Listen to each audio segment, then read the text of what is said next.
as Mitch said tonight, it is evidently it's First Responders Day, and how great is it that we can have a conversation about first responders and changing some things. And what was great is it was voted upon as mutually a great idea on both sides. The city approved it, and the union approved it. And what I like about it is, while my son is a first responder, I'm not. I have no idea. So my first question was going to be, did the union approve this? Did the first responders themselves, in this case, the firefighters, approve this? I would hate to go at a situation like this where we tell them what they should and shouldn't do on a big change like this without their input. But they were for this as well. So I take their word for it. I loved hearing that other departments across the country are doing this and finding success. And if we can do things to give them things that they're asking for, to do better work, to actually more time with their families, I think that's fantastic. But also, we heard that it's good for retention and probably good for recruiting. I like all of that. I like all that. So wherever we can find compromises and mutually beneficial plans, I dig that.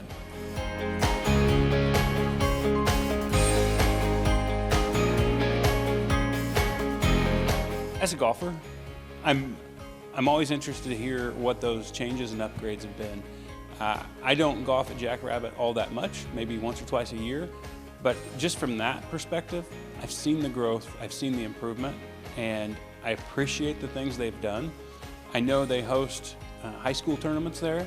I know they host a state tournament in the past they've hosted. They've done some good things there. And as long as that continues to be the route we're on, I would appreciate it being revenue neutral over time, but I think it's one of those amenities that a city should have. We should have golf in our town, and we have different options for that. I am thankful every time I'm out there that we have that as a city-owned course, and I appreciate the quality of that course. So I appreciate what they're doing, and I look forward to 5 more years of them doing what they've been doing.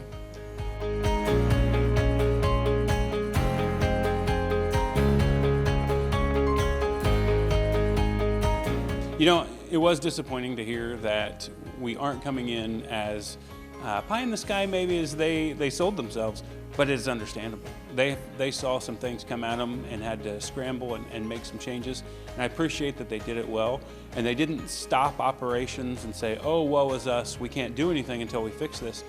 They're booking that place constantly.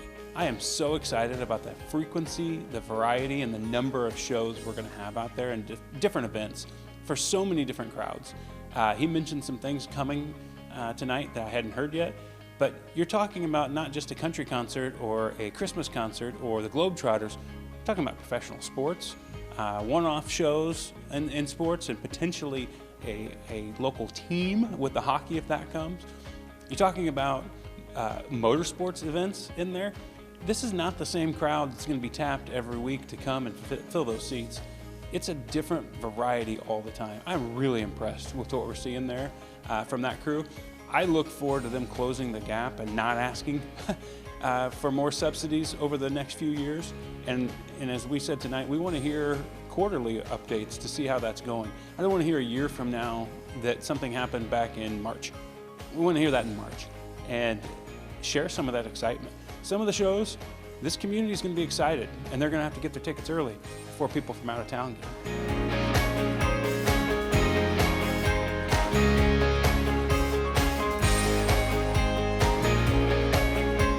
Island Oasis bid, it's good and bad. The good is it's less. We always like to see that. And time will tell on the quality if we're going with a low bid and not getting the quality that we asked for. I believe in our ability to look at those and say, that isn't just the lowest bid, it's also the right quality.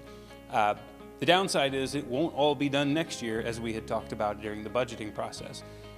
I don't think it's going to be a big hit because we aren't going to impact the swimming next year. There's not going to be a day cut short in the swimming season, it sounds like, and I think we can tell people in Grand Island, you're still going to be able to utilize Island Oasis, the swimming, as much as you could. Maybe you'll be able to do some putt-putt out there. Maybe you'll have a splash pad earlier. That's exciting. Those are the things that people will see that are new, and people who don't go to the water park will have something new with this that they might actually go to. So, expanding what we give people in the community, that's always a good thing. Doing it for $2 million less than what we said, that's a great thing.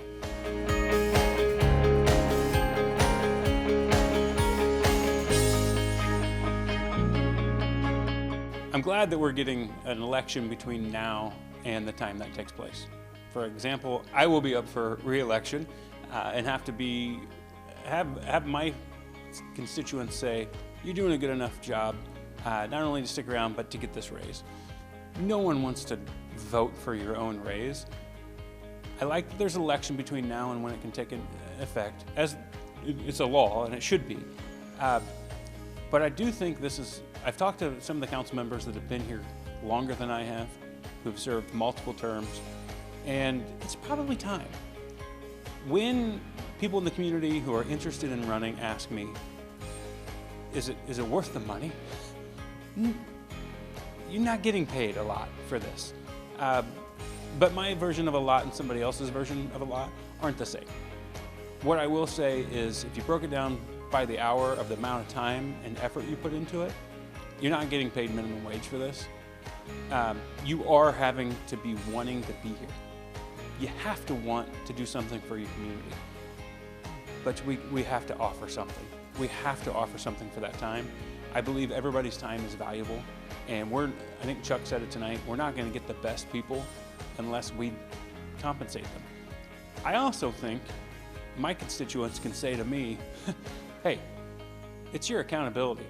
You're not volunteering for this anymore, you're actually getting paid.